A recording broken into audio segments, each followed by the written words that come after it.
Gusto niya, makita daw ako doon one time, then sabi niya, naging proud siya kapag nakita niya ako on TV, maging artista. Maraming things sa bayan siya, but she's different in the sense na yung packaging niya talagang totally and absolutely wholesome. Kita mo na talaga na meron talaga siyang ibubuga pagdating sa pag-arte. From up above I heard the angels sing to me these words.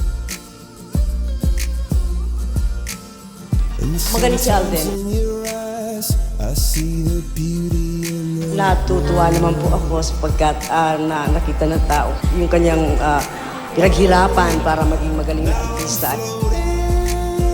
Ang pinagpapasalamat po na binigay sa akin yung role na yun is hindi po yung naibigay ko sa show, kundi yung kung ano po yung nagawa ng karakter ko sa mga manonood. lightning to strike, but between the eyes and cry.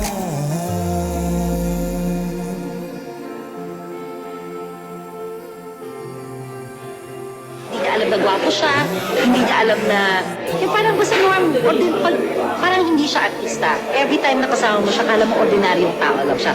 Walang kalaki-laki ang ulo ng bata na yan. Ayoko pong ipasok sa ulo ko na sumisikat ako. Ayoko pong ipasok sa sarili ko na may narating na ako kasi kulang pa po.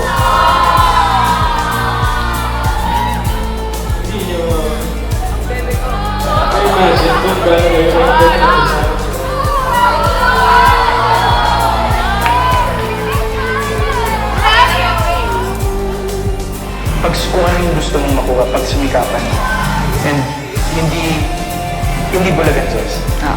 Hindi siya bulag na hindi niya nakikita ko ano yung paghihirap mo. Magugulat ka na lang isang araw kapag tinalikuran mo siya. Pag tumalikod ka, magugulat ka na lang nasa harap mo na siya. Then nasa kamay na yung konting pinaka.